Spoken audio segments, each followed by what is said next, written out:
بسم الله. إن الحمد لله نحمده ونستعينه ونستغفره ونعوذ بالله من شرور أنفسنا ومن سيئات أعمالنا. من يهدي الله فهو المهتد ومن يضلل فلا هادي له، وأشهد أن لا إله إلا الله وحده لا شريك له، وأشهد أن محمدا عبده ورسوله. يا أيها الذين آمنوا اتقوا الله حق تقاته ولا تموتن إلا وأنتم مسلمون. يا أيها الناس اتقوا ربكم الذي خلقكم من نفس واحدة وخلق منها زوجها وبث منهما رجالا كثيرا ونساء، واتقوا الله الذي تساءلون به والأرحام إن الله كان عليكم رقيبا. يا أيها الذين آمنوا اتقوا الله وقولوا قولا سديدا يصلح لكم أعمالكم ويغفر لكم ذنوبكم، ومن يطع الله ورسوله فقد فاز فوزا عظيما. أما بعد، أخوتي في العقيدة، السلام عليكم ورحمة الله وبركاته.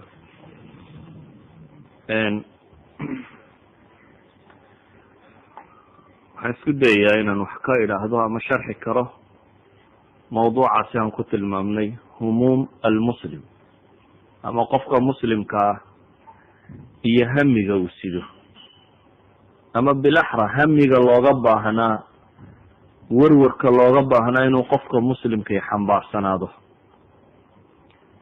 insaanka calaa wajhi alard, bini aadamka dhulka korkiisa taagan oo dhami waa mahmuum.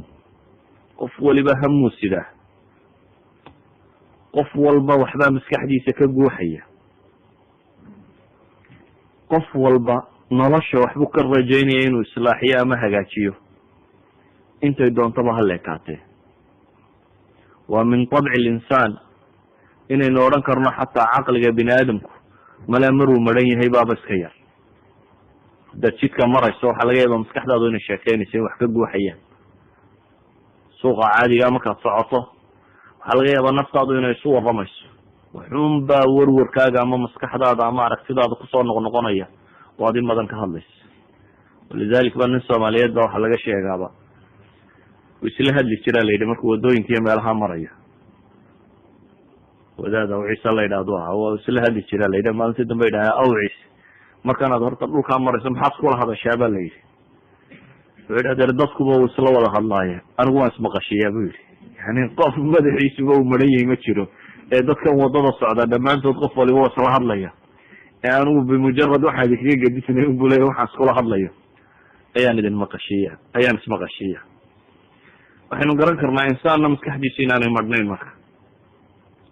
walidalik buu nabigu salawaatu llahi wasalaamu caleyh xadiidka abi daawud iyo nisaa-i iyo bukhaari fi ladab lmufrad uu ku warinayo, albanina saxiixada iyo irwaagaba uu ku tasxiixinayo. wuxuu nabigu leeyahy salawaatu llahi wasalaamu caleyh, axabu lasmaai ila allah, ama magacyada ilahay agtiisa loogu jecel yahay waa cabdallah iyo cabdiraxmaan buu nebigu ku sheegay salawaatu llahi wasalaamu caleyh. markaasuu nebigu wuxuu yihi waasdaquhaa xaarisun wahammaan, kuwa ugu run sheeg badan magacyaduna waa xaaris, shaqeeye, fale. yani insaanku waa xaarisun, waa kaadix, waa kaa xiiqsane shaqaynaya un, iyo hammaan buu nebigu yihi salawaatu llahi wasalaamu caleyh. asdaq ilasmaa waxaa kamida buu nebigu leeyahy inuu insaanku yahay mid hami badan oo maskaxdiisa werwer badan oo wax ay ka guuxayaan. waaqabaxuhaa xarbun wamura. waxaynu garan karnaa markaasi insaanku kolleyba inaanu hami beelaynin. kolleyba waa mahmuum, laakiin hamiga la sidaabaa kala nooca, hamiga la sidaabaa kala weyn, hamiga la sido ayaa kala qurux badan, hamiga la sidaabaa kala xaqiran oo kala liita. walidalik waxaynu odhan karnaa dadka badh baa hamigoodu yahay un xoola inuu ururiyo. habeen iyo maalinba wuxuu ka fekerayaa shaqadaa shaqo ka fiican siduu ugeli lahaa, saacad ka badan siduu ushaqayn lahaa, hantidan hanti ka badan siduu usoo ururin lahaa. caqligiisa hamiga ugu weyne ku jira waa sidii uu iktisaabi laha ama u ururin lahaa xoolo badan. badh baa hamigooda hamu shahwaatun iskayo habeen iyo maalinba ku fekeraya un suu tumasho nooca kala u samayn kari lahaa. badh baa hamigu habeen iyo maalinba hayaa siduu magac iyo maamuusu heli lahaa iyo shuhro iyo dad inuu maamulo iyo siyaasad iyo hoggaan inuu cid u qabto habeenkiisa iyo maalintiisa iyo gabalkiisa dhacaba uu intaasi ku saabsiisan yahi. badh baa hamiga werwerinaya un ay tahay wax la cuno siduu u raadin lahaa, hamu risq u yahayba waxa ugu weyn. badh baa hamigu sidaa unu yahay si u guursan lahaa iyo gabadh siduu heli lahaa. insaanku kolleyba hami kama baxo, maalin walbana hami buu ku jiraa. laakiin waxa isweydiin leh humuumtatan adduunyadan aynu joognaana ma hami beelayso, waad ku qasbantay. qofku marnaba ma hami waayayo, laakin waxa isweydiin leh humuumtan maxaa u dhaxeeya, intay kala weynti, maxaase hamiga lagu qiimeeya, wax ururin karaa ma jira. ugu horeyn waxaa haboon inaynu sheegno nebigu salawaatu ullahi wasalaamu calayh waxa uu ku tilmaamaya xadiis oo ibnu maaja warinayo, albanina mishkaadka uu ku taxsiininayo. wuxuu nebigu leeyahy man jacala alhumuuma haman waaxida hama almacaad kafaahu allahu hama dunyaah waman tashacabat bihi alhumuumu fi axwaali dunya lam yubaali illahu fi ayi awdiyatiha halak. xadiidka imaamu axmedna riwaayata ku dhadhow buu kusoo wariyey, culamo kalena waa soo saartay. ibnu maaja riwaayo labaad oo kusoo arooriya jira. markaynu isku wada darno xadiidkaasi waxa uu tilmaamaya ninka humuumtiisa oo dhan ka dhiga buu nebigu yihi salawaatu ullahi wasalaamu caleyh hama almicaad, hama almacaad, aakhiro ninku hamigiisu noqdo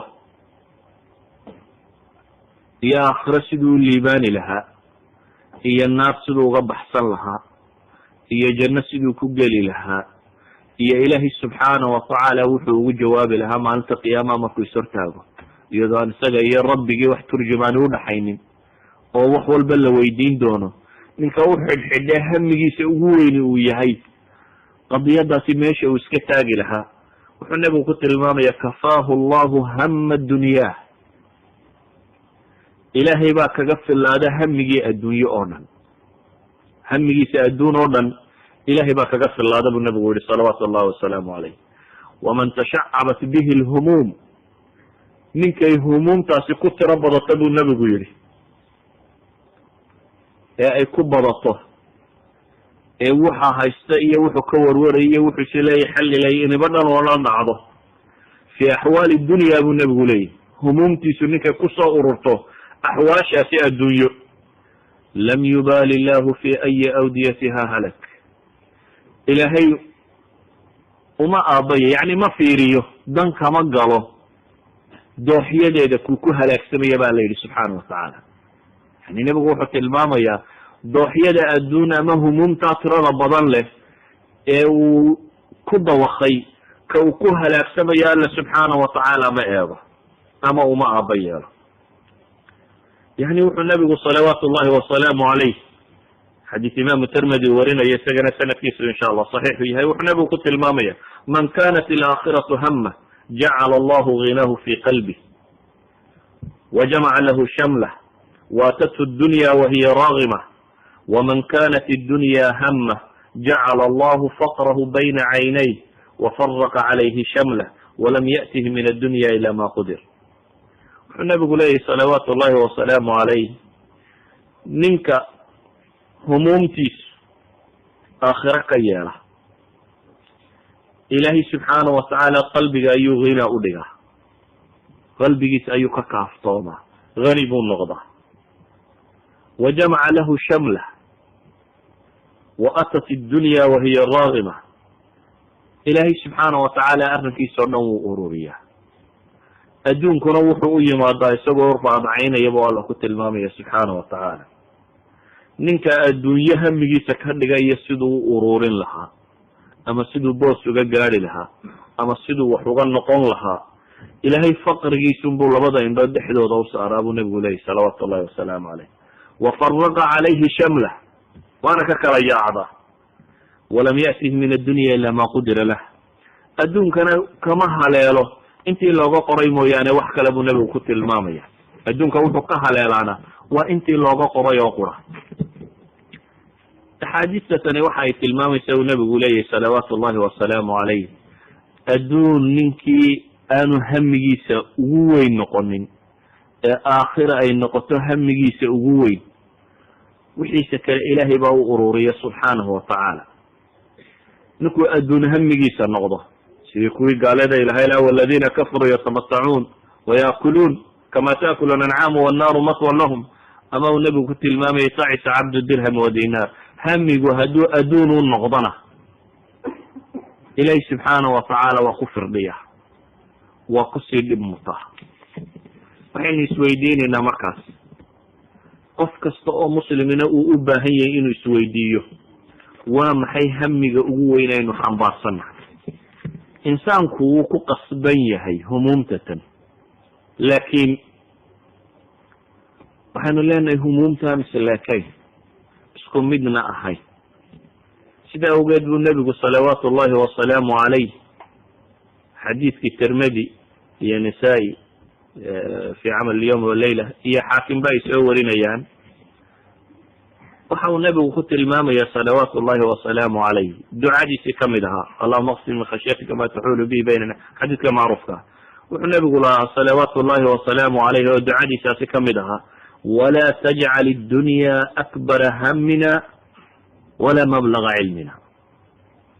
nabiyullaahi moxamed salawaatu ullahi wasalaamu calayh waxa uu alle ka baryaya oo uu weydiisanaya inaan ilaahay subxaanahu watacaala ka yeelin humuumtiisa ka ugu weyn, inaanu ka yeelin adduunyo, hami adduun inaanu noqonin ka noloshiisa saytareeya, iyo walaa mablaga cilmina, aqoonta iyadoo halkay ku gabagabowdana ilah waa ka dhigin buu nebigu leeyahy salawaatu ullahi wasalaamu calayh.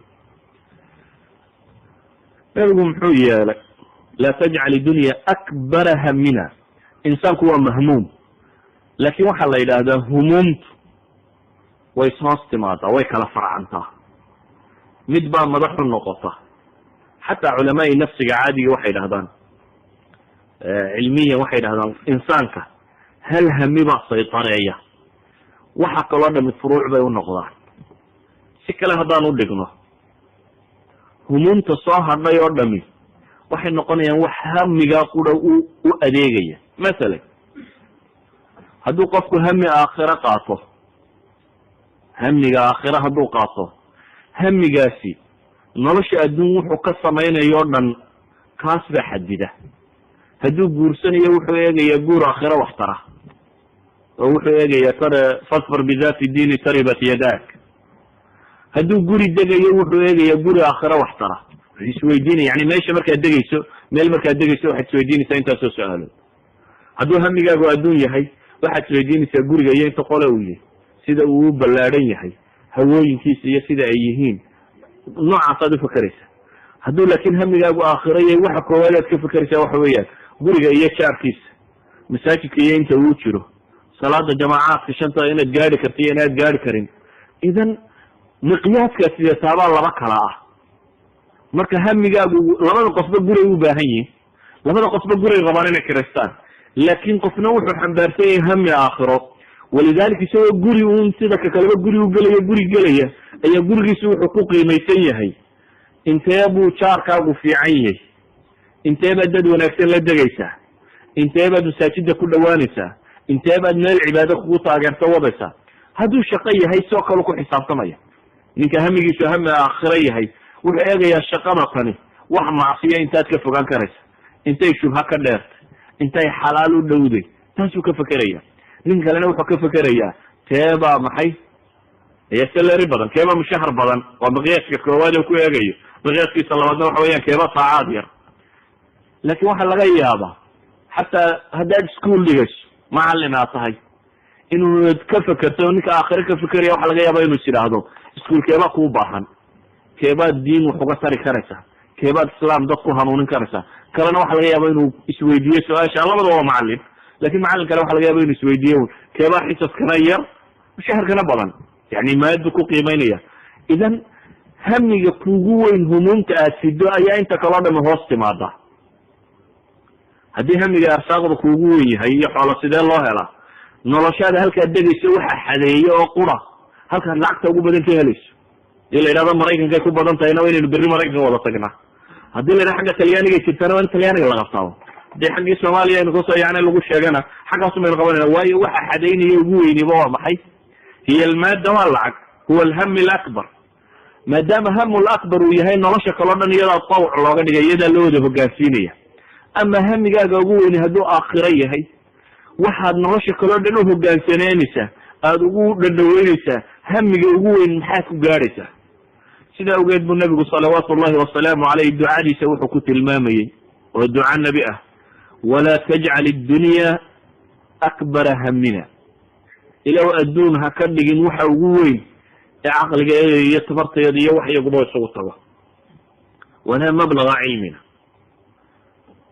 waxaan leenahay humuumtu insaanku markaa ma hami beelo. humuumta uu qofka bini aadamkii sido, waxaynu odhan karnaa xataa waxay u badnaan kartaa, xataa hurdadaada iyaday u badnaanaysa. insaanka dabcigiisa waxaa la yaqaano caadiya, riyooyinkiisu xataa inay ku bataan waxa uu had iyo goor ka warwarayo. riyada xataa markuu seexdo, waxa riyo u imanaya iyo caqligiisu siduu shaqaynaya, xataa wuxuu ku bataa bay dhahdaan waxa uu la warwarsan yahay, waxa warwarka weyn ku haya ayuu inta badan ku bataa. walidalik bay culamadu waxay sheegaan ru'ya saxaaba uu nabigu salawaatu llahi wasalaamu aleyh salaada subax markuu tukado ayuu odhan jiray, war yaa idinka idinka mid ah yaa arkay xalay yaa riya arkay. markaasay nabiga usheegi jireen riyooyinka ay arkeen oo uu fasiri jiray, ama iyaga qaar kamid isku dayi jireen inay tafsiiraan oo riyooyinkaasi waxyaabaha lagu fasiro. xataa dee muslimiinta sheekii ugu weynaa abibakr sidiq ba isku dayay, markaasuu nabigu ku yihi intaana waad asiftay, intaana waad geftay. kulu dalik waxaynu odhan karnaa xataa xadiiskii aadaamku muxuu sheegayay? saxaabigii wuxuu lahaa waxaan ka warwaray, yani wuxuu tilmaamay inuu ka warwaray nabigu salawaatu llahi wasalaamu caleyh si uu dadka usoo jamcin lahaa. markaase actar min saxaabi kusoo riyoodeen aadaanka laftiisii ilaahay subxaana watacaala usoo sheegay sida loo adimayo in nabiga uula yimaado salawaatu llahi wasalaamu caleyh, iyagoo le saas baan xalayso aanu aragnay oo nabigu salawaatu llahi wasalaamu caleyhi uu sugay. idan waxay leenahay insaanku waxa uu ku warwaro ayaa hamigiisa u bataa, waxa uu ku warwaro ayaa hamigiisa u bataa. haddaba waxa isweydiinta leh, muxuu yahay hamiga ugu weyn aynu xambaarsannahay? waa mas'alo u baahan su-aal jawaab u baahan. hamiga ugu weyn aad xambaarsan tahay waa inuu xadeeyaa insaanku. markaad hamigaa xadayso noloshaada inta kaloo dhan waad xadayn karaysa.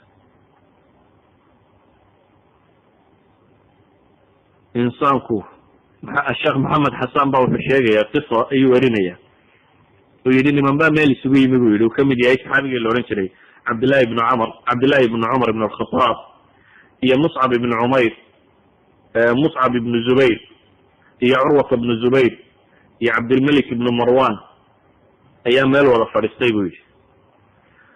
markaasuu muscab wuxuu yihi bu yihi wa tamanow, bal nin walowba wax tamani, maxaad maskaxda ku haysaa? maxaad jeclaan lahayd inaad noqoto? muscab bay yidhahdeen bu yihi adigu ka bilow naftaada, hal adigu tamani. anigu bu yihi waxaan tamaniyi lahaa wilaayada ciraaq inaan weligeeda noqdo, iyo inaan guursado bu yihi sukayna bint lxusein. sukayna waa gabadh qurux aad ugu caan ahayd, ahlu beytkina ahayd. sukayna bint lxusein iyo caaisha bintu talxa ibnu cubaydillah, labadaa hablood guurkooda iyo ciraaq maamulkeedan anigu hamigaygu aan ku warwarayaa bu yihi. dabeetana waxay yidhaahdeen waar cabdilmalik o adigu maxaa tamaniyeysaa baa la weydiiyey bu yihi. ama ana faatamana alkhilaafa bu yihi, anugu inaan khilaafada muslimiinta oo dhan qabto ayaa hamigaygu gaadhsiisanya bu yihi. curwa la yidhi war curwow, muscab walaalkii, adigu maxaad balaadna tamani? anigu waxaan tamaninayaa bu yihi inaan noqdo faqiihan, dadku ay xadiiskii rasuulka salawaatu llahi wasalaamu caleyh ay ka xambaaraan. ibnu cumar baa la yidhi tamani adiguna? cabdillahi ibnu cumar atamana aljanna bu isagu yihi. saxaabigu isagu wuxuu yihi markii la yidhi tamani atamana aljanna. ficlan waxay dhahaan culamaai taarikh, markaynu saxaabiga ka tagno, saddexda nine kale bay yidhahdaan nin waliba wuxuu tamaniyuu noqday. muscab ibnu zubayr bay yidhahdaan waa waaligii ciraaqna wuu noqday, labadii habloodna wuu guursaday labadaba. cabdilmalik ibnu marwaanna baa la yidhahaa khaliifadii wuu qabtay. curwana faqiih buu noqday, habaryartii cilmi badan kala kulmay oo dabeetana xadiis badan xambaaray oo kamid a fuqahadii muslimiinta ugu waaweynaa. cabdillahina insha allah jannadaynu rajaynayna. insaanku bay yidhaahdaan humuumtu hamiga ku badani waaqaca wuu ka xaqiijin karaa. idan waxaynu u baahanay inaynu in yar eegno muxuu ahaan jiray humuumtii ambiyada. ambiyadu waa misaalka ama waa musulka ugu waaweyn ee nolosha wax lagaga daydo. hamigoodu intuu ahaa, maxay xambaarsanaayeen, hami intee leeg buu ahaa. waxaan leenahay ambiyadu humuumtooda wuxuu hamo umma, adduunka markay joogeen ummad dhan inay xambaaraan ama dhan inay wax ka bedelaan. insaanku bay yidhahdaan waa biqadri himmati. hadduu insaanku haddaad caqiidaysato ay kaa dhaadhacdo inaad adduunka oo dhan keligaa waajihi karto, waad waajihi kartaa. haddaad laakiin marka horeba rumaysan tahay ma adduunka intaan leeg baacidi u babacdhigi karaysaa, ood maalinta horeba isdhiibto, adigoo xaqiirkaasumaad dhimanaysaa. adigoo waaxid min aducafaa kamid ah ayuubaad geeriyoon doontaa. walidalika ambiyadu waa dadkii ummadaha ugu hami weynaa, waayo ilaahay wuxuu soo diraa iyagoo loogu talagalay inay kownka dadka dul saaran oo dhan ka hor yimaadaan. bal waxaad sawirtaa nebi moxamed salawaatu ullahi wasalaamu calayh, ama nebi muuse, ama yani ambiyada waaxid minhum, qof qura oo aan ciidan la socon oo cid kale la soconin, laakiin isku dayayo keligii inuu dunida dadka jooga waajaho keligii. yani waxaad sawirtaa bal nabiyullahi moxamed salawaatu ullahi wasalaamu calayh, fardi quru aha, maka jooga, magaalo yar oo fog oo lama degaana, laakiin loo soo egmaday oo ilaahay u soo diray inuu waajaho dunida dadka saaran oo dhan. labadii dawladood oo waaweynaayo dunida ka jiray, qabaa'ilka carbeed ee badan ee kala daadsanaa, nolosha bini aadamka o dhan inuu keligii waajaho oo weliba wax ka bedelo. yani hami intaa leg markuu qofku xambaarsan yahay, waaqaca waxbuu ka xaqiijinaya. walidalik ba ilahi subxaana watacaala wuxuu inoo tilmaamaya masala nebi nuux oo ambiyadii humuumtaasi day ah. rabbi inii dacawtu qawmii laylan wa nahaara. wuxuu sheeganaya hamu dacwa inuu siday oo uu habeen iyo maalinba dhawaaqayay, habeen iyo maalinba inuu dhawaaqayay. wuxuu kuu sheeganayaa asaaliibta bini aadam uu isticmaali karo oo dhanna inuu isticmaalay. uma ini aclantu lahum waasrartu lahum israara.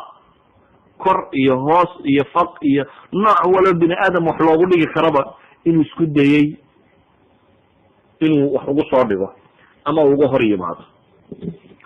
waxaan garan karnaa nebigu salawaatu ullahi wasalaamu calayh hamiga intaa leegoo ummadeed siduu u xambaarsanaa in ilaahay subxaana watacaala qur-aanka ugu tilmaamayo lacalaka baakicun nafsaka anlaa yakunuu mu'miniin fi suurati shucaraa. falacalaka baakicun nafsaka cala aahaarihim in lam yu'minuu bihada alxadiisi asafa fi suurati lkahf. wla taxzan calayhim wla taku fi dayqin mima yamkuruun fi suurati naxl. qad naclamu inahu layaxzunuka aladi yaquluun fainahum la yukadibuunak walakina alظaalimiina biaayaati illahi yajxaduun fi suurati alancaam. wla taxzan calayhim wla taku fi dayqin mima yamkuruun fi suurati naml. fla tdhab nafsuka calayhim xasaraat in allaha caliimu bima yasnacuun fi suurati fatir. idan ilahay baa subxaanahu watacaala u tilmaamaya inaanu naftiisa hamigan tirada badan le haya inaanu naftiisa ku kadin. waxaad ka garan kartaa nebigu salawaatu ullahi wasalaamu calayh saxiixu muslim xadiidkii ku sugnaa ee cabdillahi bni camr ibn alcaas uu sheegayo, wuxuu yihi nebigu salawaatu ullahi wasalaamu calayh wuxuu akriyay suuratu ibrahim faman tabicanii fainahu minii waman casaanii fainaka gafuru raxiim. qowlkii nabiy llahi ibrahim. wuxuu kaloo akriyay buu yihi qowlkii nabi ciise in tucadibhum fainahum cibaaduk wain takfir lahum fainaka anta alcaziizu alxakiim ayuu akriyay. dabeetna intuu gacmaha kor u taagay ayuu nebigu ooyayay isagoo le allahuma ummati allahuma ummati. yani hamu umma buu xambaarsanaa oo xataa aakhiradeeda ka warwarayay oo ilaahay baryaya subxaana watacaala u leeya allahuma ummati allahuma ummati. xadiidka waa kii tilmaamaya ilaahay baa jibriil usoo dira isagoo og nebi moxamed salawaatu ullahi wasalaamuhu calayhi wuxuu ku sugan yahy ayaa la yidhaahdaa soo weydii oo maa yubtiik dhe maxaa kaa ohinaya weydii. jibriil baa nebiga u yimi salawaatu ullahi wasalaamu calayh, dabeetana wuxuu weydiiyey maxaa kaa oohinaya. nebigu salawaatu ullahi wasalaamu calayh wuxuu u tilmaamay allahuma ummatii inuu leeyahay oo ummadiisa u calaacalayo.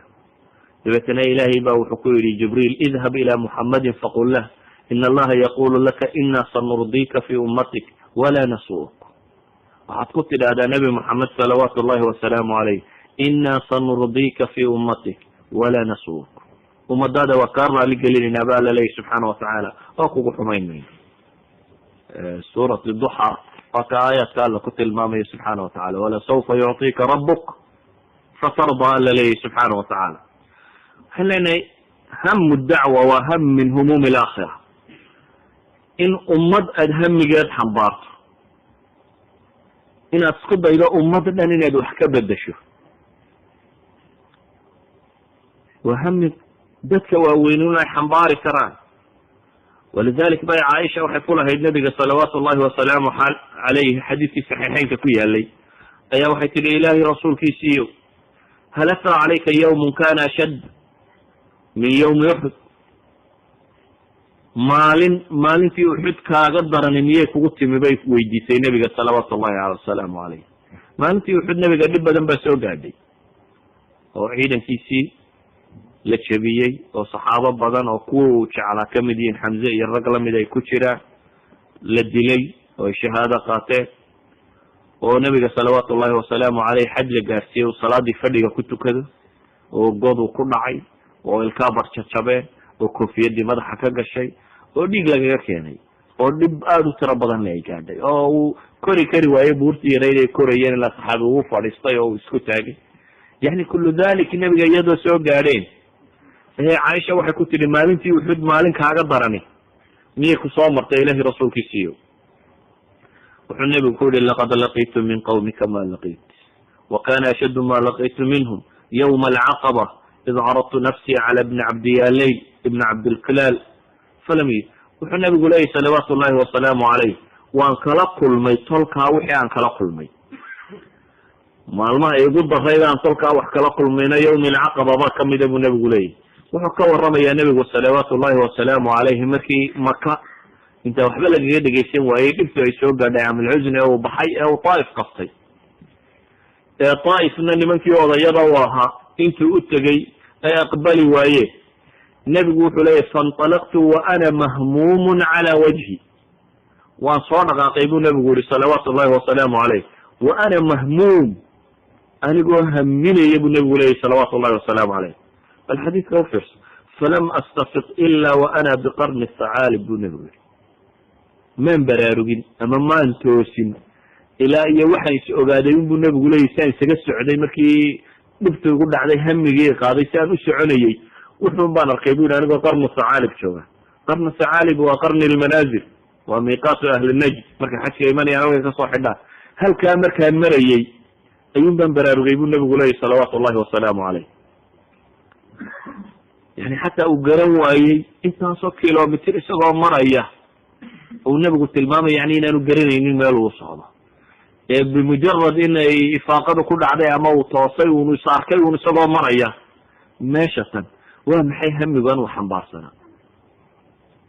nebiga salawaatu ullahi wasalaamu calayh wuxuu leeyahy madaxaan kor u qaaday mise daruur bay hadhaynaysa, waan eegay buu yihi saa jibriil baaba ii dhawaaqaya, wuxuu ileeyahay buu yihi ilaahay warkaagii waa maqlay iyo tolkaa wixi ay kuugu soo jawaabeen, ilaahayna malaga buuraha ayuu kuu soo diray inaad farto wixii aad rabto. dabeetana malakuljibaal baa ii dhawaaqay buu nebigu leeyahy salawaatu ullahi wasalaamu calayh, oo wuxuu igu yidhi wixii aad rabto ifar, haddaad rabto akshabeynka labada buurood ee maka hareeraha ka xigay inaan reer maka dusha kaga dhufto waan samaynaya. nebigu salawaatu ullahi wasalaamu calayh hamigiisu wuxuu ahaa inuu wax badbaadiyo, hamigiisu wuxuu ahaa hamu diin aw dacwa. walidalik weli basiis min alamal buu qabay, weli rajuu qabaa inuu wax bedeli karo iyadoo waxaas ku soo dhaceen. dabeetana wuxuu nebigu ku yidhi calayhi salaatu wasalaam bal arju an yukhrija allahu min aslaabihi man yacbud allaha waxdah laa yushriku bihi shaya. waxaan rajaynayaa buu nebigu yidhi salawaatu llahi wasalaamu calayh in kuwan sidan ii gelaya ilaahay dhabarkooda uu ka soo saaro qaar ilaahay caabuda keligii oo aan cidna ugu shiriik yeelin. yani waxa soo gaadhay oo dhan waxa kala weyn hamiguu xambaarsanaa oo ah diintan inuu dhulka ku sugo. walidalika wuxuu leeyahy waxaan ka rajo qabaa in ilaahay subxaana watacaala kuwan dhabaradooda waa basis min alamal. yani qunuudka qofka muslimkii maba yaqaan. qofka muslimkii ya'siga iyo qunuudka maaha min sha'nihi kama mid aha. walidalik buu leeya iyadoo sidaa dhibtaasi u jirto weli waxaan rajo qabaa in ilaahay subxaana watacaala duul soo saaro kuwan dhabaradooda uu ka keeno. waxaanu leenahay hamigu insaanku wuxuu u baahan yahay inuu qofka mu'minkii hami weyn u xambaaro, inuu ummadan badbaadiyo muslimka ah bashariyada inuu diinta gaarsiiyo, aakhira inay nusba caynayhi taallo, adduunkan iyo waxa yaallo dhami inuu la yaraado, inuu quwa alkufri kullaha ay aada ula fududaato, ilahay tiqada iyo kalsoonidu ku qabaa inay badato, inuu qaato aragtida in wax bedeli karo. haddaad rumaysantay inaad waxba bedeli karin waxba ma bedeli kartid, waxna ma noqonaysid weliga. ambition kala haddaanad lahayn waxba noqon mayso. qofka wax qabtaa waa qof ambition leh, waa qof doonis leh, waa qof hamiga kan xambaarsan, waa qof sila waxbaad qaban kartaa. laakin haddaad marka horeba ducafada kamid noqoto asliyan baad rumaysantay ma waxaasaa la samayn karaa. sheekh salman alcawda ayaa wuxu yihi haddaa ku yidhahdaan bu yihi waxaasi ma mumkin jarib ku dha bu yihi. hadduu yidhahdo laa astaticna xaawil dha bu yidhaha. yani si un baa wax looga qaban karaa waanad isku dayeyninba. marka hore haddaad albaabka iska soo xidho oo tidhaahdo ma macquul ama ma mumkinta haddaad soo horaysiiso tajribaba maad samayn bu leya. yani marka hore jarib. haddaad muxaawaladu suurtagal maaha unaad rumaysan tahay. waxaan lena waxa loo baahayo qofka mu'minka ahi inuu hami xambaaro inuu bashariyada badbaadin karo, inuu hami xambaara hami ummadeeda, ummadan si u islaaxin lahaa, khayr siduu u gaadhsiin lahaa, siduu wanaag ugu sheegi lahaa. inuu noqdo nebigu salawaatu llahi wasalaamu calayh xadiiskii tirmidi warinayey albanina saxiixada uu kusoo saarayay wuxuu ku tilmaamayay shayabatni huud walwaaqica walmursalaat wacama yatasa'aluun waida shamsu kuwira. nabiga abibakar ku yidhi ilahay rasuulkiisiyo qad shibta waa adigan ciroobay baa lagu yidhi nebiga salawaatu llahi wasalaamu calayh. markaasuu nebigu wuxuu yihi waxay cireeyey buu nebigu yihi huud iyo waaqica iyo mursalaat iyo cama yatasa'aluun iyo ida shamsu kuwirat. waa suwar dhammaantood aad mooda inay ka waramayaan aakhiro iyo qiyaame iyo waxa dhici doona. waxaan leenahay qofka mu'minka ah hadduu hamiga intaan leeg xambaarsan yahay adnaa fursa uu helo iyadu kaga akbar hami inuu jaanis u helaa u isku daya. walidalik ba waxaynu arki karnaa nabiyullahi yuusuf salawaatu llahi wasalaamu calayh oo isagoo maxbuusa ayaa loo yimi.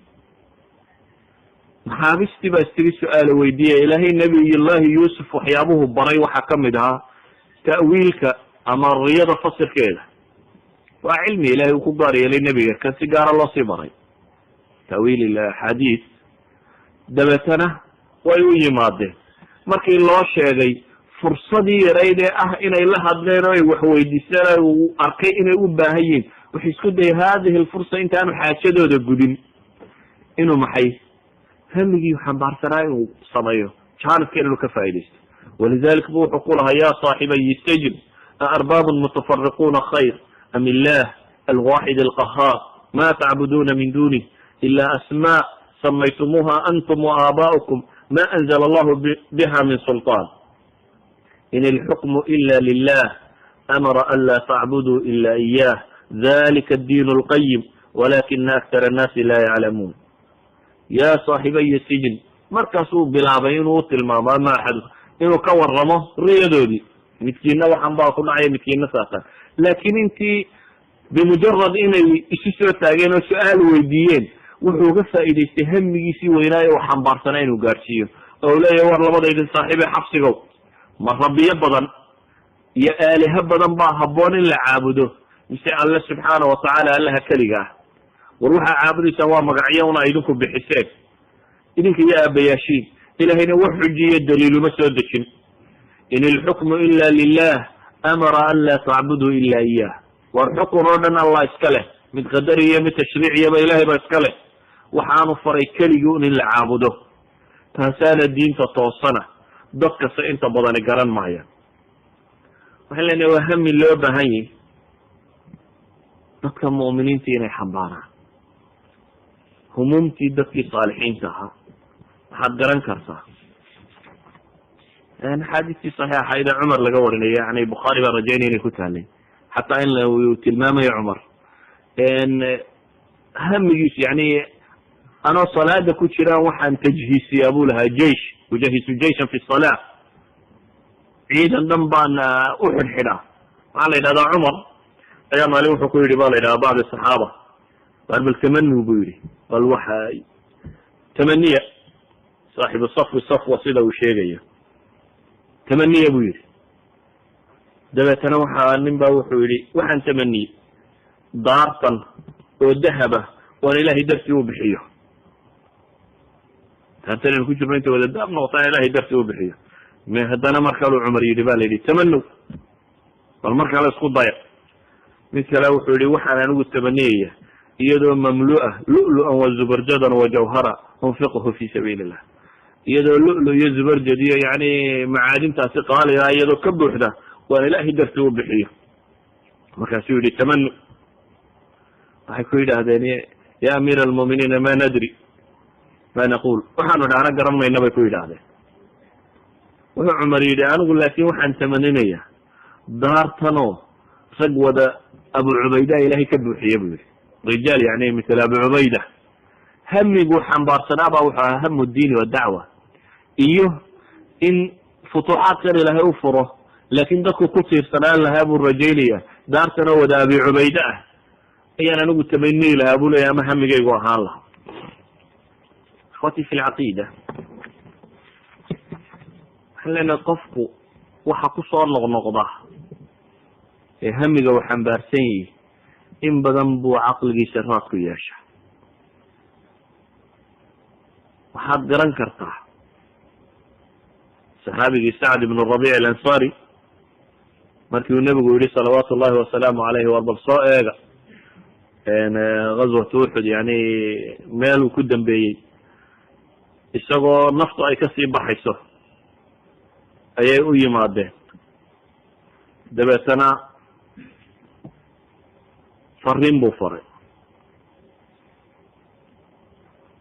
ninkii ku yidhi waxaan kuu imi inaan eego warkaaga oo ilaahay rasuulkiisa iskaa soo diray fariin buu sii faray wuxuu yihi ilaahay rasuulkiisii salaan iga gaadhsiiy tolkayna kelmad iga gaadhsiiy buu ku yidhi tolkay waxaad iga gaadhsiisaa buu yidhi cudurdaar ilaahay agtiisa ma lihidin iyadoo yani nafi ay idinku jirto haddii lasoo gaadho nebigii salawaatu llahi wasalaamu caleyh wa aakhiru ramaq min xayaati laakin warwarkiisa ugu badani wuxuu yahay hamu hada diin ayuu sidaa waxaan leenahay waa humuumtii dadkii saalixiintii hore ay sidi jireen waa hami uu baahannahay in badan in dadka muslimiinta dambe ay xambaaraan humuumteenu yay noqonin kuwa ilaahay ku tilmaamaya wa طaa'ifatun qad ahamathum anfusuhum طaa'ifa min almunaafiqiin yadunuuna billahi gayra alxaqi dana aljaahiliya waxaa alle subxaana watacaala kuwaasi ku tilmaamay wa طaa'ifatun qad ahamathum anfusuhum yadunuuna billahi gayra alxaqi dana aljaahiliya koox baa ilaahay yihi naftooda unay werwergelisay waa sifa min sifaati lmunaafiqiin baa lagu tilmaamaya insaanku hadduu un naftan iyo dunida meeluu dhiga iyo hal uu ku badbaadiyo hadduu ka warwaro un oo wax kaleba aanu ka warwaraynin waxa haboon qofka muslimkaah inuu in badan dib uu wax u eego oo u eego hamiga uu xambaaraya hamiga wiyi iyo hamigu inta uu leekaan karo waxaan isku dayaya inaan kusoo koobaba hal xadiis oo intiina badan aa wada garanaysaa. xadiid صaxiixa wada taqaaniin oo sunanka iyo صaxiixa imaamu muslima ku soo arooray. waa xadiid wiil yar xagga jismiga iyo da'da ka yar, laakiin hamiguu siday oo aada u weynaa. waa wiil yar oo isku dayey inuu ummad hamigeed qaado inuu badbaadiyo. waa wiil yar oo aan aqoontiisu badnayn, laakiin hamiga kan xambaarsan, rumaysan inuu wax badbaadin karayo. idhaahdo maanta inan yari ummad ma badbaadin karaa, waxaa laga yaaba inaad tidhahdaan hayru mumkin, dunidan maanta saan isugu coobanayo saas yada waxaa lena waa badbaadin karaa, waa suurtagal. ee adigu albaabada suurtagalkao dhan ha awdi, waayo markaad basiisul amal markaad soo wada xidho waxa ka dambeeyaad raadcaynaysa waa inaad fadhiisato. yani insaanku markuu hamiga oo dhan iska soo wada xidho oo is idhaahdo waxba ma qaban kartid, markaasaad geeriyootid. naftaa kugu jirte laakin naf ma lihide. geeridu waxay ku haysaa maantaas tidhaahdo waxba ma tartid aad isdhiibto, maantaasa geerida xaadir kugu tahay. qoloftaada joogisteeda waxba tari mayso. insaanku wuxuu xayi nool yahay markuu rumaysay inuu wax bedeli karo, markuu ficlan waxaasi u dhaqaaqayo. walidalik ayaa nebigu salawaatu llahi wasalaamu calayh si uu arrintan inoogu tilmaamo, saxiixu muslim xadiidka ku qoran wuxuu nebigu tilmaamaya, ummadihii idinka horreeyey kana malikun fi man kana qablakum wa kana lahu saaxir buu nebigu. ummadihii idinka horreeyey ninbaa boqor baa kamid ahaa, boqorku saaxir buu lahaa. awalan waxaad ogaataa suxaradu waa dad inta badan sheegtaa keybka inay wax ka tarayaan. keybkana waxa uga baqa badan le dadka madaxda ah. dadka madaxda ah waa keybka ugu baqa badan leh. inta badanna madaxdu hadday ilaahay ka fogaato khuraafaday ku xidhantaa. xataa buyuut albaydaa alyawm caalamka waxaa caadiya oo la yaqaanaa, haddaad taariikhdii hore daraasayso, sixirka iyo tanjiimka iyo falalowinta iyo kuwa iyo madaxdu way isku xidhnayn jireen. taariikhda basharka ee quray kuwaasi kala baxaan waa marka taarikh alambiya iyo dadka mu'miniinta ay yimaadaan. kulamaa kufru yimaado, xataa qolada dayaxa fuushay ee cirka waxu dirtay, intikhaabaadkooda iyo warkooda fooxiyayaasha loo wada tagaa. ma jiro siyaasi aan fuuxsani fi caalamina alyawm. kaynu maanta joogaan ka warramaya, hadda ayso dhanina berigii jaahiliyadii iyo waxbuu ka warramaya. kanaynu maanta joogno way yartay axzaab aan faaliyaal lahayn. faaliye caadi ah oo faaliye ah oo intuu faaliye rogo oo yidhaahda waa guulaysananaa sanadkan, sheega wixii kuwii sheegi jireen. ceesaan cad iyo mid madow iyo iyaguna ceesaamo ma lehe, kuwo kale sheegaan oo la qabo. waa sidii un, yani waxba isma bedelin. waayo insaanku binafsihi majhuulka waxa la yidhahdo insaanku uu ka baqa, waxa aanu garanaynin. keybka soo socdana uu ka baqa. waxaan isku daya inuu wax ka ogaado. macluumaadka agtiisa yaallana waxba ugama sheegayaan, allana kuma kalsooni qabo. idan un kii yidhaahda ana wax ka sheega ama shayaaiinta soo dhegaysta siduu nebiguba sheegayay salawaatu llahi wasalaamu calayh. waa kii sheegaya nimankan saxaariinta ah iyo kahanada iyo waxa kani inay boqolkiiba hal runa ku jira buu nebigu tilmaamay. malaa'igtu markay isu warramaysa jibanku soo dhegaysta, hal jinaada soo dhegaysta, midba ka kuwa dambeeyuu soo dhiiba, lacalahu inaan intaan waranku ku dhicin khabarku soo tallaabo. dabeetana mid waroo saxiixa bay hayaan jibankaasi. marka shayaaiinta iyo abaalista iyo sixroolayaasha ku xidhan yihiin mid kamida kade ugu khatarsan ayuba dhegta loo saara. kaasina basharku uu sheegtaa, wuxuu dhaha sanadkan waxaasaa dhacaya, xoogaa halkan ugu kala sheegayay buu soo maqlay, waxaasaa dhici doona ama waxa wixiiba sida u dhaca. laakin nebigu wuxuu sheegay 99 beenood oo kalena inuu sheego. waaxida run baa ku jirta, lakin 99 beenood oo kale ayaa ku jira. cala kuli xaal fi shariica alislamiya min masaajid ilcilmi kama mid aha tanjiimka iyo waxaasi o dhan. weligeed markaas saxiroolayaashan iyo nimanka madaxda ay wa isku xidhan yihin. ninka boqora buu nebigu yihi saaxiroolu lahaa. markuu saxiroolihii gaboobay ayuu wuxuu ku yihi boqorkii, qaala lilmalik inii qad kabirtu fabcat ilaya gulaama ucallimuhu sixr. wa fi riwaayati tirmidiy wakana lidalika almalik kahinun yakahanu lah faqala alkahinu اnظuruu lii gulama fahima aw qala faطina laطina faucallimhu cilmi hada. riwaayadka xadiidka isku wada daruna wuxuu ninkii sheegtay waan gaboobay buu yidhi odaygii sixiroola u ahaa, marka waxaan u baahnay buu leeyahay wiil yar oo aan cilmiga kuu baro, wiil yar oo caqli badan oo si fiican wax u fahmaya oo aan cilmiga ka baro. tani lamra halkana waxaad ogaataa sixirka iyo falolnimada iyo kaahinimada awliyanimo maaha, waa cilmi la barto, waa bitacallum, waa la baran karaa, lakin inta ugu badan le maca alkufri baa la bartaa. min shuruud tacallum baa gaalnimo la socota, lakin waa wax qof kasta oo bini aadam uu baran karo. sixroole haddaad doonaysa waad noqonaysaa maca alkufri billah, adigoo ku talagelayana inaad ilahayna ka fogaato. wuxuu leeyahy ninkani waan dhigayaa bahalka oo waan daraaso cilmiyaan siinaya wiilka yar ee cid aan baro igu yar, waayo waxaan ka cabsi qabaa buu leeya inaan geeriyoodo oo cilmigan uu idinka go-o. gulaam baa loo diray markaa, wiil loogu talagalay inuu waxbaro.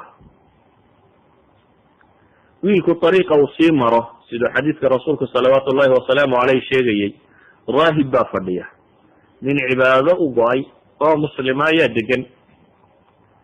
wiilku markuu sii maro raahibka waa iskala sii yaro fadhiistaa, dabeetana waxoogaa khayra buu kasii dhegaystaa. wuxuu utagaa markaa saaxirkana wuu kasoo dhegaystaa. wiilka laakin warkii raahibku wuu cajab geliyey.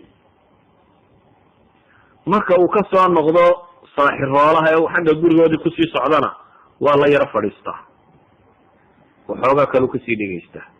wiilku markaa ariiqiisii nin ahlucilmiyu ka helay, markuu xagga sixiroolaha usii socdana inbuu kasii dhegaystaa, markuu xagga guriga usoo socdana inbuu ka dhegaystaa.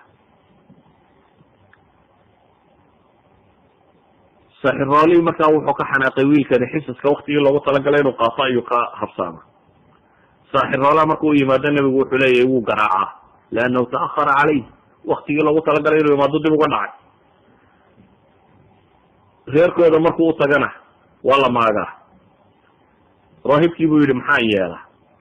wuxuu ku yidhi war haddaad sixiroolaha ka baqatana reerkiiba ay xabsiye on ku habsaamay dheh, haddaad reerka ka baqatana sixirooliiba ay habsaamiyey oo aan wakti dheeraada ku habsaamay dheh. lacalla wiil yar buu ahaa oo dee aan malaxadu takliif gaadhin iyo dee dhibaatooyinkan gaadhaya baa la yidhi sidaa yada kaga baxsatide. wiilkii sidii buu iskaga sugnaa.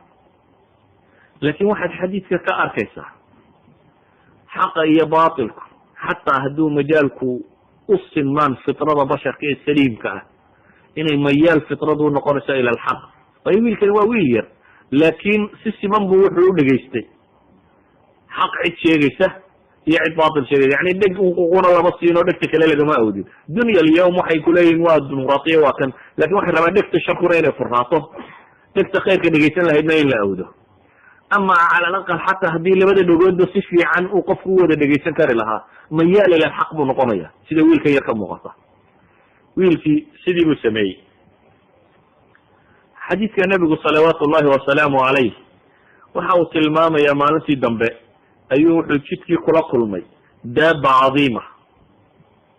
riwaayadda imaamu axmedna waxay tilmaamaysaa daaba fadiica. imaamu tirmidina waxa uu tilmaamaya inay daabada tani dadka bar ay ku sheegayaan inuu libaax ahaa. ayankan xadiidkaasi wuxuu sheegayaa ariiqa kan uu inankii marayey wuxuu kula kulmay maxay?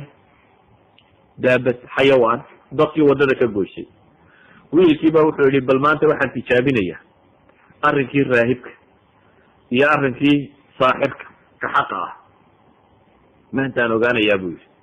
dabeetana intuu dhagax qaato uu lulay ayuu wuxu yihi ilaahayow haddii arrinka raahibku uu xaggaaga lagu jecel yahay oo ka saaxirka lagaga jecel yahay, daabadaasi maanta ay dhagaxa ku dhimataa.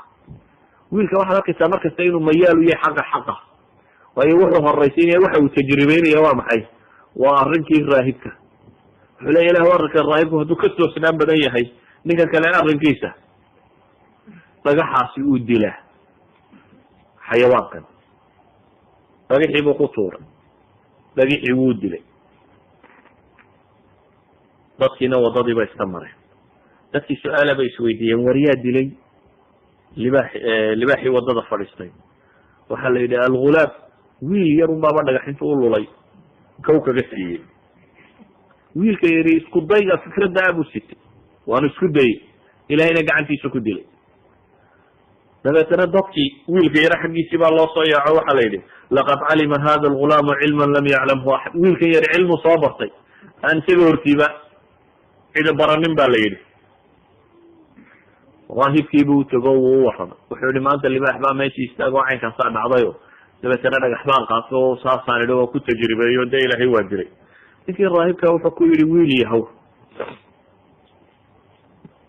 anta alyawma afdalu minii buu ku yidhi, war maanta adayga fadli badan wiiliyo, qad balaga min amrika maa ara, arrinkaaguna halkan aan arkaya baad gaadhay. yacni aqoontaadii iyo cibaadaadkaagi iyo ilaahay ku dhawaanshihiisii meel fiican baad maraysaa buu leeyahy. waa se lagu itixaami doonaa. waa ninkani waa ahlu cilmi, raahibkii. qofku hadduu ahlu cilmi yahayna wax badan buu adorosi karaa, ama nolosha wax badan buu qiimeyn karaa. saa daraaddeed wuxuu leeyahy war wiil yahow yari waa lagu itixaami doonaa, ibtilaa baa lagu marin doonaa. haddii lagu itixaamo war haysoo sheegi ee iqari. raahibaa wax ka barto halka sii fadhihi jiray, waxba ha odhanayna iqari buu yidhi. wiilka ilaahay karaamaad buu ka muujiye kale oo ah dadkunbuu u duceeya, kuwa loo keenaa indhahaba aan ku dhalanin, dabeetna wuu u duceeya unoo ilaahay indhaha u bixiya. dad baa loo keenaa baras qabo wada caddaaday, dabeetana waa u duceeya unoo ilaahay subxaana watacaala waa bogsiiya. nin boqorka xaashiyadiisii kamid iyo raggii la fadhiisan jiray ayaa maqlay oo indhabeelay, ayaa maqlay wiil yar baaba inta loo tago un la bogsadaa. hadiyado tiro badan le intuu soo qaaday buu wiilkii yaraa u yimi. wuxuu ihi niya waxaanse adduunana aadaan kuu sida, waxaanse kaa rabaa inaad caafimaadsiisid buu yidhi. wiilkii wuxuu yihi inii laa ashfi axada. wiilkan yar ilaahay buu rumaysan yihi, haddii ilaahay gacantaadaba karaamo ka muujiyo, ilahay inaad u celiso weeyaan, inaad ku faanfaanto sheegato tii aniga hebel baa la yidhahdaa karaamooyinkeygu waa layma soo agmaro, wixii aan jaleeca nafta ka baxaysa, waa sheegasho dheeraadaad sheeganaysa.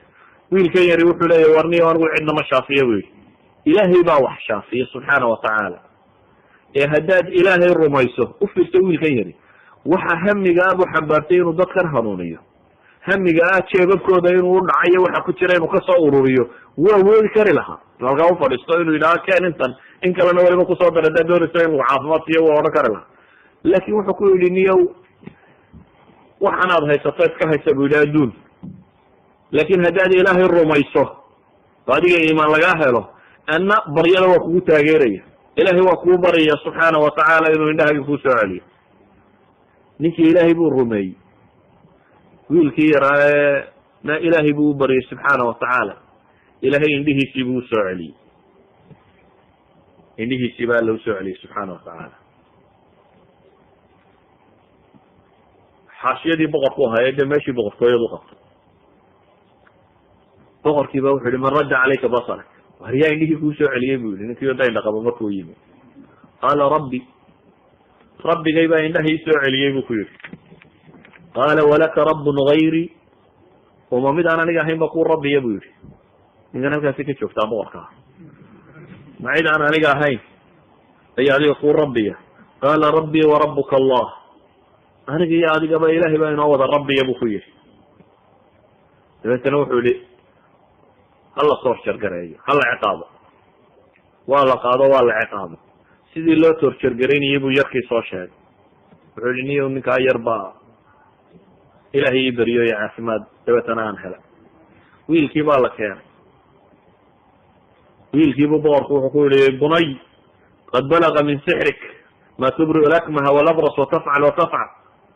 war wiilow buu yihi, ma maanta sixirkaagii gaadhay inaad indhoolayaasha, isagu de wiilkan yar sixirool u dirtay lene, sixirkaagii ma wuxuu marayaa buu leya inaad indhoolayaasha iyo kuwa baraska qaba caafimaad siiso, waxaan samayso waxaan samayso. wiilkii baa wuxuu ku yihi laa ashfi axada inama yashfi allah, waar anigu cidna ma caafimaad siiya buu yihi, ilaahay baa dadka caafimaadka siiya subxaana watacaala. wiilkii yaraa buu yihi isna hala cadaabo. caqliga tugaadu waa ama hala raaca ama waan idin laynaya, waa caqliga dadka qooqa, ama waa lay raacaya ama waa idin dilaya. ninkani waa kibro, waa qooqa. dabeetana wuxuu ku leeyahay wiilkii yaraa markuu yihi rabbi kalaan rumaysanahay, isna hala sumo buu yidhi. wiilkiina waa la garaacay. wiilkii yaraana raahibkiibuu soo sheegay.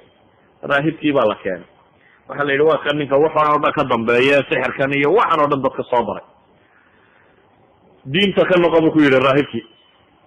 ninkii raahibka wuxuu yihi anigu diintayda ka noqon maayo. wuxuu yihi ninka kan halkaa ha la joojiyo, miishaar ha lasoo qaado, isagoo nool ha la miishaareeyo, laba ha loo kala gooyo. raahibkii waxa lagu xukumay in miishaar halka laga saaro, dabeetana laba loo kala jaro. raahibkii sidii baa lagu miishaareeyey, laba dhinac ilaa iyo uu kala go-ay, islaamnimadiisiiba ku dhintay. boqorka ninkii ag fadhihi jire indhoolaha ee indha u bogsadaa loo yeero. waxaa la yidhi diintaada ka noqo oo aniga wayna sayda raacda. wuxuu yihi maya ilaahay baan iska rumaysnaanaya, isagana hala mishaareeya buu yihi. ninkiina waa la mishaareeyo, halkaa laga mariyo, isna laba u kala dhaco. dadkani inay diintooda haystaan bay ka door bideen inay gaaloobaan, waana ku geeriyoodeen. wiilkii yaraa baa la keenay. wiilkii yaraa wuxuu ku yidhi diinta ka noqo. waa diiday.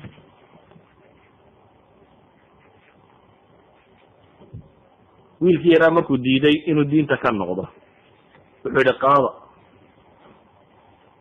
buur heblaayo saara, dabeetana kasoo tuura. koox askartiisii zabaaniyada ahayd kamid ah ayaa soo kaxaysay. wiilkii yaraabaa buur la saara.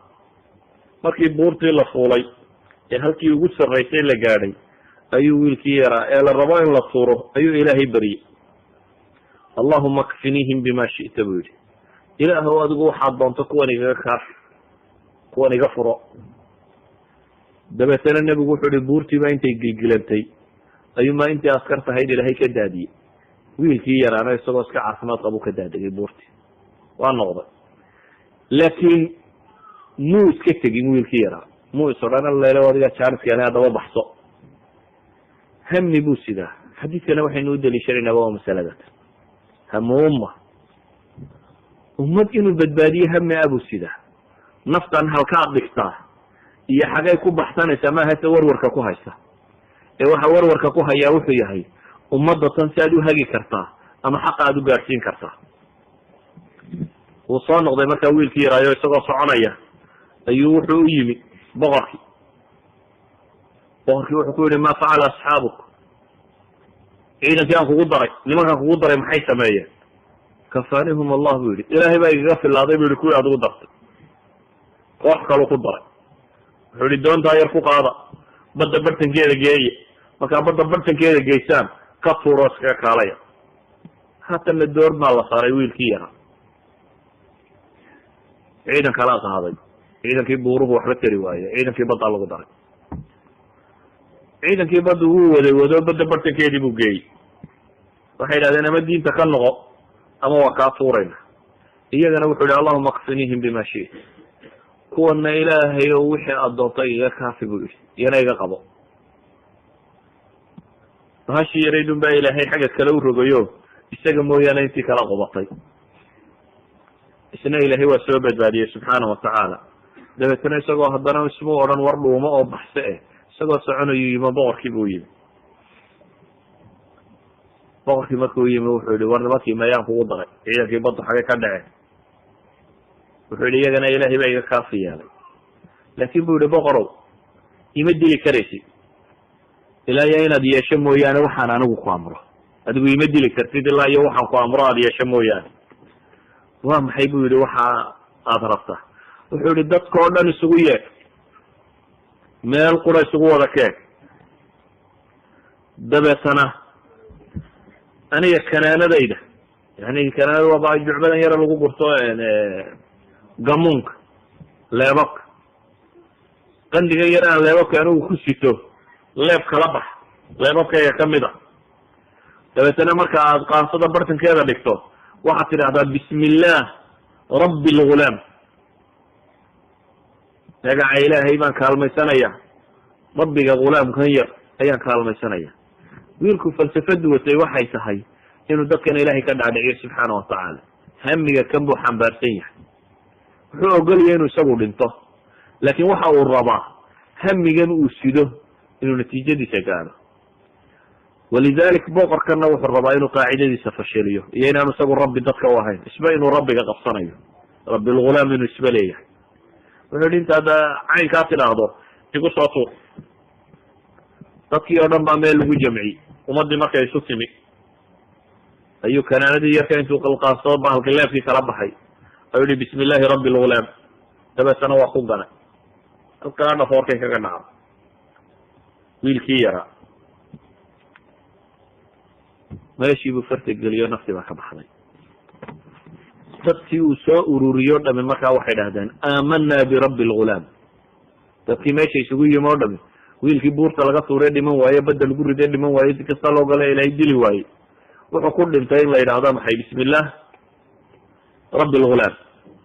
dadkii waxay dhahdeen waxaanu rumaynay rabbigii wiilka kan. boqorkii wuxuu yihi iyo xaashiyadiisi waxaa la yidhi soo maaragtid boqor, wixii aynu ka baqaynay un baa inagu dhacay. wixii laga cabsanayay dee waxay hayde wiilkan yarba marka hore loo waday iyo raahibka iyo ninkii xaashiyadiisa, saddexda nin ba wixii la rabay in loo dilaa. waxay ahayd un xaqa iyo dadka in la kala dhex teedo. ahlu batilku waan ku dili mooyaane xujo kale ma hayo. yani ahlu batilku markuu xujo waayo waxa qura uu eega waa maxay? waidaa batashtum batashtum jabaarintiin weeyaan. yani waan ku dili iyo waan kaa xoog badnay iyo naftaan kaa goyn. waa intaas. mu'minkana naftaan kaa goyn. shaacirkii soomaaliyeed muxuu lahaa? muslim kuma cabiidsamo walloon madaxa kaa goyn. waa shacradii soomaaliyeed oo hore nin kamid ah, qamaan bulxan si raagowgaas, ninkii loo diray guddiga la yidhi odaygii reerka boqorka u ahaa waa rabshad batay, laga fadhiyi waaye wax ka soo gaada. gabay buu ka tirinaya, wuxuu tilmaamayba dhaqanka muslimba inaanay hayn. muslim kuma cabiidsamo walloon madaxa kaa goyn buu lahaa. yani waan ku dilayaa, nin muslime addoon kuma noqdo. boqorkani wuxuu isku dayay waan ku dilayaa inuu dadka ku wadi karo. wixii masaladaa diidana in laga takhaluso.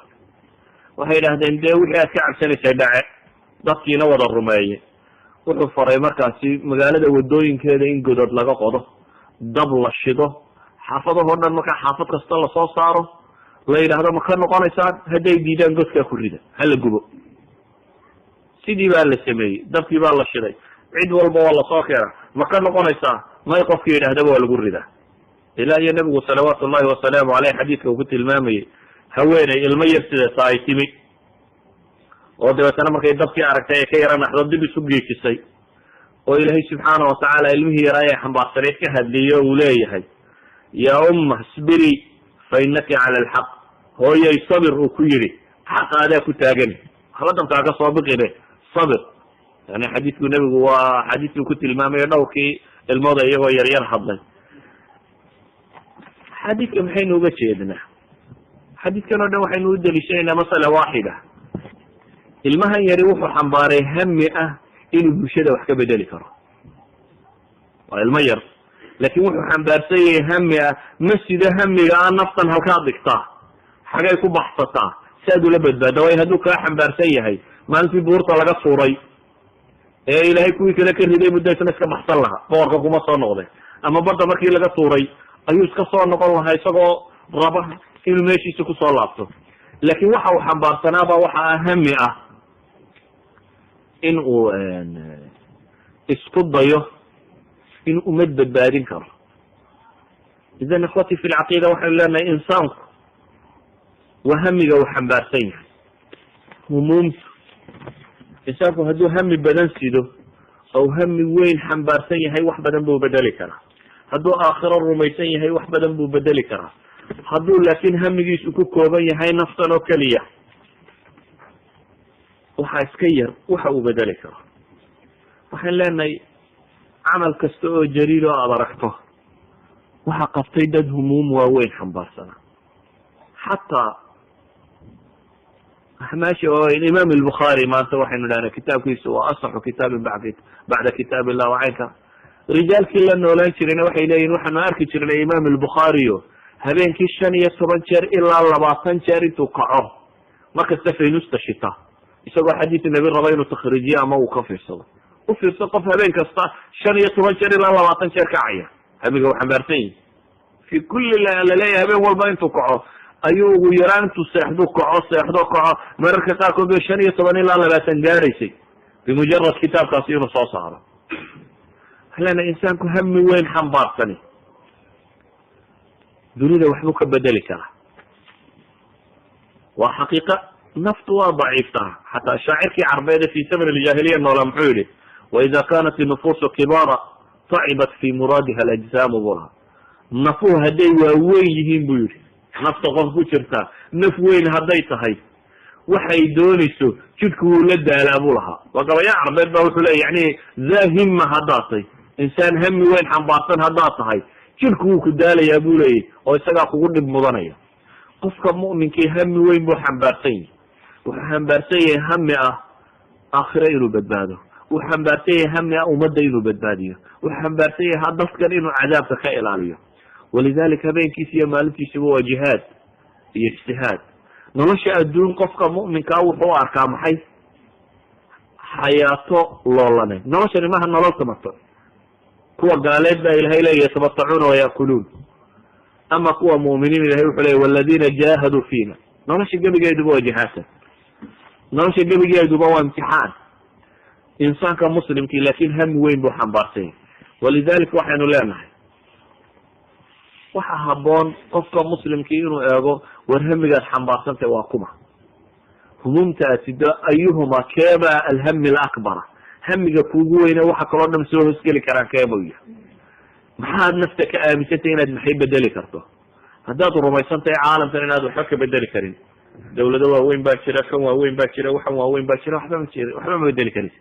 waxaanad ogsoonataa hadday tahay risaalaadka islaax iyo hadday tahay kuwa fasaadkaba, basharku wax kasta uu dunidan ku hayo cid unbaa u dadaashay. wanaagyadii dunida ka dhashayna qof umu kasoo bilaabmo isu taagay. xumayoga tirada badan le falsafaadkan baatilka aad arkaysana afraad unbaa bilowday oo hami ku hamiday oo u bixisay. idan waxay leenahay nolosha qofka muslimka ahi wax badan buu ka bedeli karaa. qofka mu'minkiina waa hamaam, laakin hamigiisu waa hami weyn. waa hami a inuu noloshatan risaalaadkii ambiyadu ka taga inuu ku sigo. waa hami a noloshatan inay la fududahay oo aakhiro siduu dadku u badbaadi lahaa ama loo liibaani lahaa u in badan xambaarsan yahay. waa hami baynu leenahay u baahan wax badan u baahan.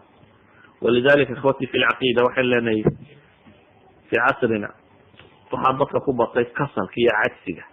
himaduna waa risqun min allahi subxaanahu watacaala, iyo dadkoo naftoodii xaqiray iyo iyagoo aan tijaabinba bal waxa ku jira. war insaanka caadiga ah waaqaadkaaga iyo awoodda kugu jirta ma ogaanaysid inaad tijaabisa mooyaane. mithaal basiit, insaanku xataa marka ay ku xiinto baaqaad baa jira markuu caadiga iyo aanu isticmaali karin, laakin baahidu markay timaado ilaahay uu furo futuuxaad u noqota. mithaal basiit aan ku siiyo. haddaan imika xanig halkaa dhigo idhaahdo ka booda 1 mitira, dadka waxaa laga yaabaa inta xadhiggaa ka boodi kartaa inay noqoto inta halka fadhida nuskeed. hani nus inay mitir kaa boodi kari weydo. laakin haddii dhibi dhacdo xagga laynaga soo eriyado balaaya dhacdo oo mid 2 mitira laynoo dhigo inteena ugu badani xagga sareynu ka mari lahay. saxiixa maaha. waayo bay idhahdaan insaanku bay idhahdaan marna waxaad leedahay adigoo shakisan bo isla armaa dhaafi kari weyda, marna kullu caqlik wuxuu ku xidhan yahay inaad mahdan ka talawdo. derbiga haddii laynagu sii wada daayo layna eriyayo inta kasoo dhacaysa waxaa laga yaaba afraad yar inay noqoto, laakin inta ugu badan inay iska jarto xagga sare ka marto. hadduu derbi caadiya iska ahaan laha o layna si caadiya uga boodan inay ka boodo. yani waxaan uga jeedaa daaqada kugu kaydsan energyga aad xambaarsantahay xataa si fiican uma exploration kuma samayn kartid inaad wax walba tijaabiso mooyaane, inaad wax isku daydo mooyaane. walidalik waxaynu u baahanay qofka muslimkii inuu noqdo qof hami weyn sida hamu risaala, qof xambaarsan, qof hamu lumma, ummadda inuu islaaxiyo wax ka bedelo sida. hadduu qofka muslimkii hamiga intaa leeg xambaaro waxna waynu bedeli karnaa, qimadana waa gaari karnaa. halka sare waxa gaaro qof rumaysan inuu gaari karo, iimaankaasi qaba oo dabeetana juhud iyo dadaal u bixinaya. laakin nin marka horeba rumaysan inaan meesha la gaari karaynin, nin marka horeba rumaysan inaan waxba la iska celin karaynin, nin marka horeba rumaysan inaan waxba la islaaxin karaynin, nin marka horeba rumaysan guriguun in lagu jiraa waxba waa sii geeriyoodin wuxuu sheegaya o dhami waa geeriyoonaysaane naftu farahaydii kasoo baxdo. alana ikhwati fi lcaqiida humuum keena inaynu bedelo ay noqoto humuumtii ambiyadu xambaarsanaayeen, dadkii saalixiintii xambaarsanaayeen, dadkii waaweynaa xambaarsanaayeen, aynu kusoo koobno inuu noqdo hamigaasi aakhiro. amaa humuumta adduun intaynu sidno, nabigu salawaatu ullahi wasalaamu calayhi wuxuu leeyahay hamigaas waa kala firdhaya